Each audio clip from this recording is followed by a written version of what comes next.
Welcome, welcome, welcome. Hello, I'm your host, Mrs. M. And if you haven't, make sure you click the link below. That way you can subscribe to my channel and not miss out on anything you need to scale your cleaning business to six figures and beyond. Pow! And today we're going to talk about how to do that using Gov cleaning contracts. Now, I can't emphasize enough, SAM.gov has changed and there are a lot of different moving parts. So if you really want to learn and not be like caught in just the basic requirements, then make sure you join me for my free masterclass.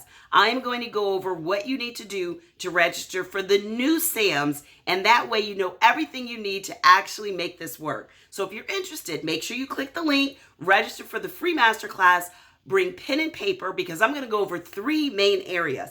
The basic requirements, which include SAM.gov.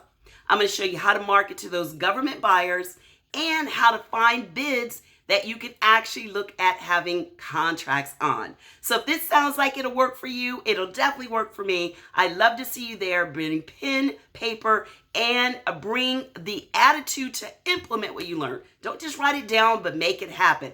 Get all into your business. Have both feet in, be ready to go. So until next time, I look forward to seeing you, but make sure you click to register and be safe. Bye-bye.